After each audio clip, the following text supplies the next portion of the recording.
Hello everyone and welcome into today's video. If I sound relaxed and peaceful and serene, it's because I actually am. It's extremely early in the morning and I thought before I started my day, I wanted to create some content. Um, this box has been with me for a little while and the contents are magnificent, so stay tuned. You know, I don't bring many things on before I identify them because that is my job as a historian, both in jewelry and general line antiques. But inside of this box, I have never been able to figure this out, and this has been with me for over, I think now 18 or 19 years.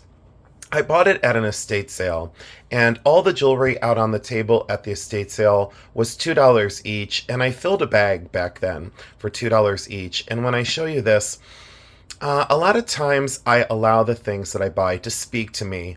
I allow them to tell me of their journey or their importance, and I listen with my mind's eye, and I also look at the way things are created and crafted because as an artist, I look at things differently. I have always looked at things differently. And now that I've been collecting for over 30 some years, I just have constructed a collection that I felt was important. When I take this out of here, I have always wondered what was inside of this little pouch. So I could use all of your help out there who are watching. If you want to leave in the comment section what you think the origin, the age, and what would be inside of this little pouch, that would be great.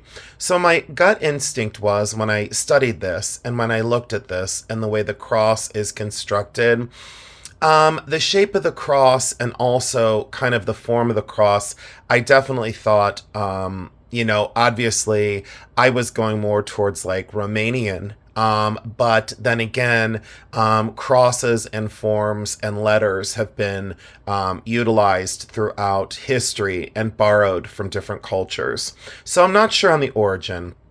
And then when I look at the construction of this, obviously there is something very important sewn into this little linen pouch. And that is earlier linen fabric. And it is a little tiny pouch that contains something. So was that soil from a holy land? Was that a relic of a person or a priest or a pope or a saint? Obviously, the mother of pearl cross had broken over time, and then they sewed it to the front of this tiny little container, if you will. But something very important was sewn into this tiny little compartment or pouch, and you can see that it's completely hand sewn. So there's no machine stitching on this whatsoever. So I always look at those traits to begin with because then we know that it can be quite early. And look at the oxidation across the surface of this fabric. So if I was a little more versed in my fabrics and fibers, I would be able to tell if this were in fact machine-made fabric or hand-loomed.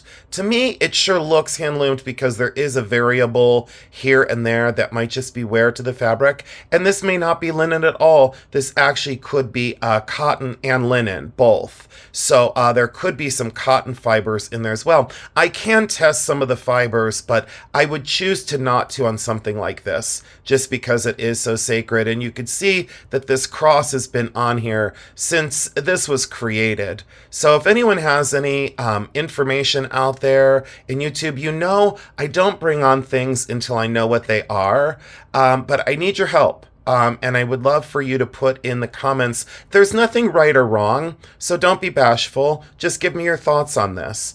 It's something I'll never sell. I have a very strong connection to this piece. It's traveled. It's been in a human hand for a very long time. And look at the oxidation on the surface of this cross. And you could just see that someone's hand has been all over this. The oxidation and the patina across the surface, the honest wear pattern, this just makes me highly emotional to be around such pieces. So again, What I could do eventually, if I choose to do this, I could essentially x-ray this little compartment here, this little pouch. I could put it through an x-ray test or a little scan.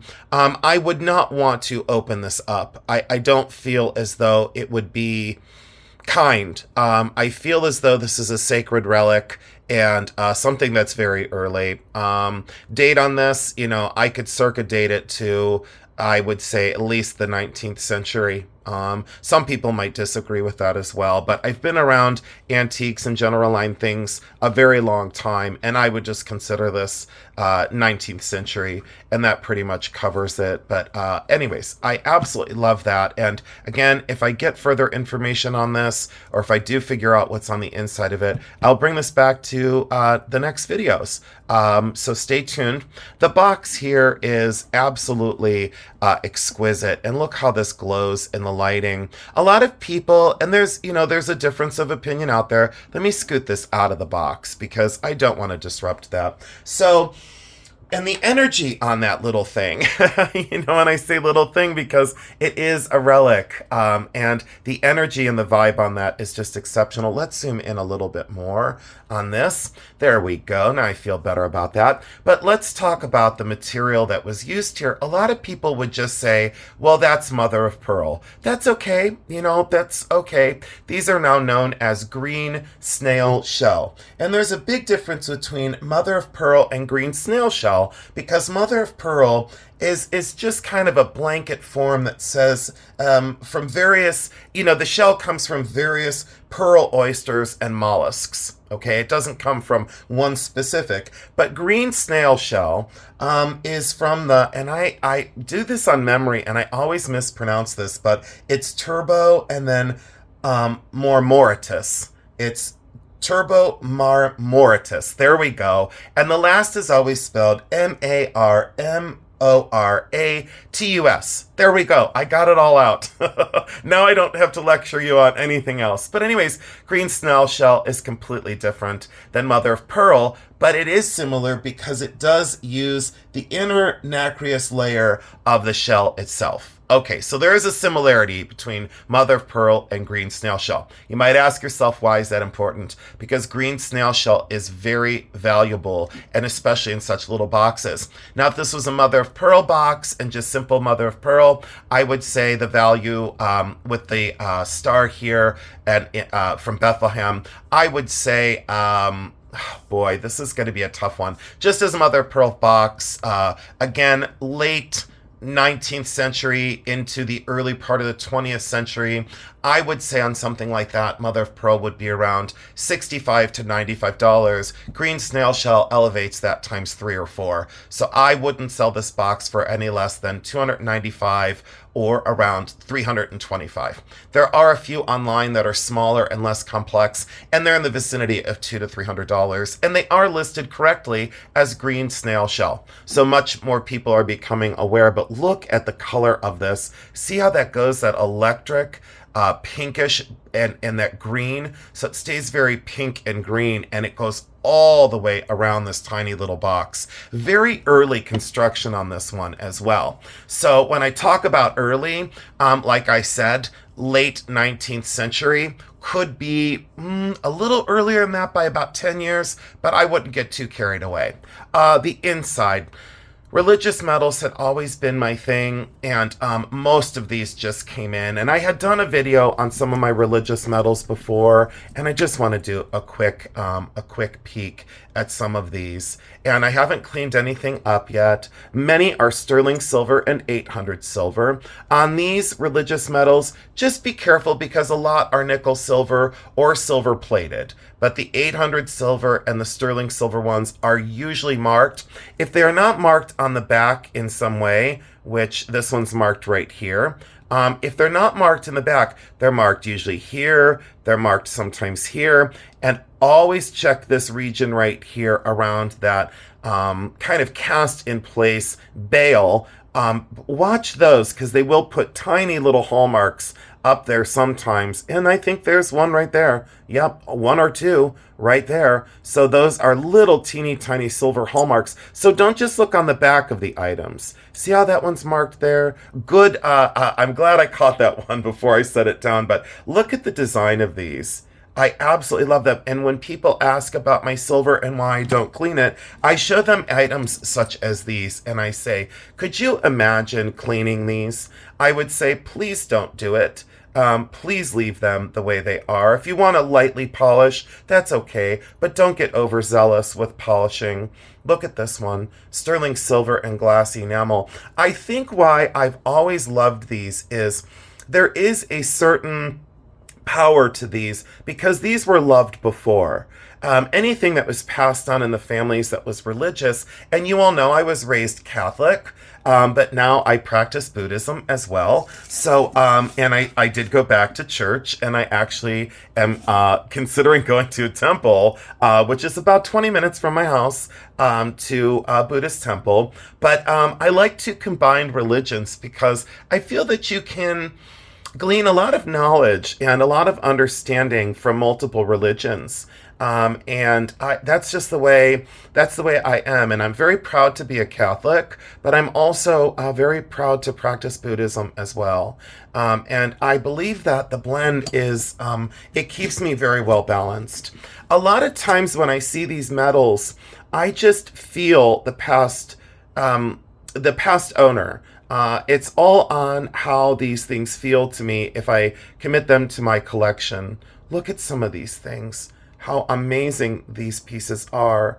I love the fact of being, what do I say, being reminded of on a daily basis when you wear these pieces. This might have the Lord's Prayer.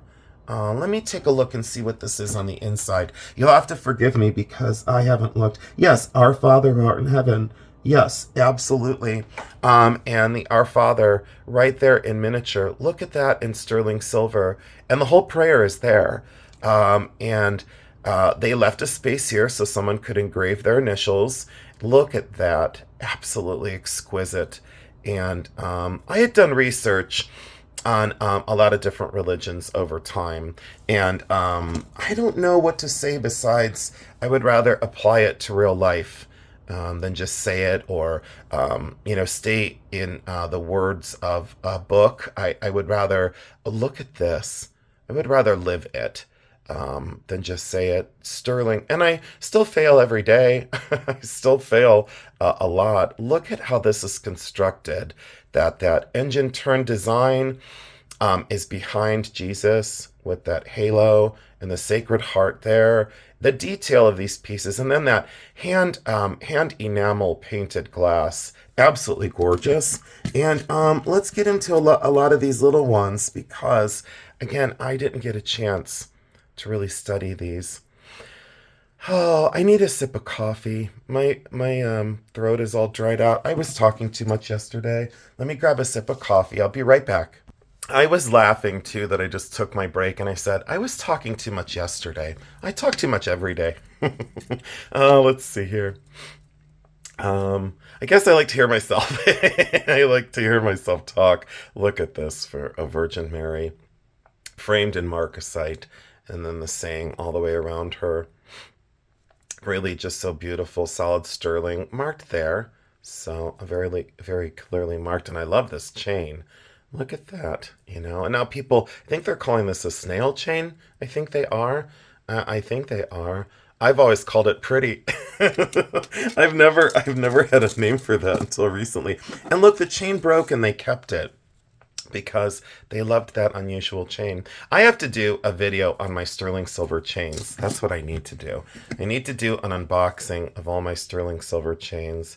I love this one. I've had ones very similar to this, and that one is also sterling.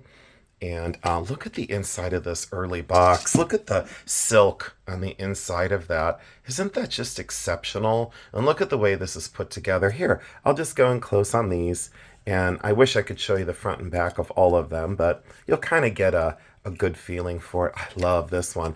There's another one out on my desk that I forgot I took out of the box. So I did cheat. I took one out of the box already, and it's really lovely. It's from Italy, and it's 800 silver. It's not sterling. This one is sterling silver. Look at that little icon on the back of the mother and child. And do you see how this has been worn down over the years? The high points are all gone. The detail of the face is gone. But look, the face is still there. And the gesture of the hands is still there. So a lot of things, even though they're worn down, are still very present. And look how that's worn down on there. Absolutely exquisitely beautiful. This box makes me extremely happy. And I love her. Look at that, how peaceful and serene. I don't know why families don't revere these more and set these aside. I think this is unusual. I think I have two of these in my other collection. Because I have, well, I I hate to admit this, but I have a major religious charm collection. It's like I can't stop. I when I see one I don't have. Unfortunately, the box is kind of falling apart on the inside with that silk. But look at that. And Methodist and Orthodox, and I love, let's get down in here. Wait, this one's going to fall into, hold on. That one almost went under.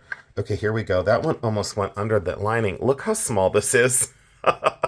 Look how small this is. And a lot of these were used for babies, or they were put on watches for women. And I had shown that in my last video. These were actually little watch accessories that would go onto the old time, very tiny ladies' wristwatches. The really small face, like Hamilton or Bulova, any of those watches. I need to clean the inside of the box too. That's been around for a very long time. But again, I think sometimes less is more. So I'll just dust it out. So like I've said before, please excuse my dust. I guess I'll end on this one. I don't have much else to say besides I wanted to show you these pieces today. There is a lot of times wear to the enameled surface. It has never bothered me. It's all about the sacredness of the image, and look at that. Absolutely exquisite. So I hope you liked the little show and tell today. So please go out and find yourself things that inspire you or things that remind you of your faith. No one is right and no one is wrong. We're all in this together, and we can all learn from different religions. So I think this box is just exceptional. That should probably be my thumbnail. Can you imagine? Boy, if I could get the luster of this box in my thumbnail. I may not use any text on the thumbnail. I might just take a picture of that box. Thank you again so much for your time. I ask you to go forth with love today. If you haven't talked to a friend in a long time, give them a call and check in on them and see how their life is going. And if you need to, if you have angst or anger or frustration, go for a walk. Go volunteer at an animal shelter. Turn something negative into something positive. I've been continuing to try and do that in my own life. Some days are a real challenge, so I'm not lecturing you in that, but I'd like to encourage you into that direction. Again, I love you because I do.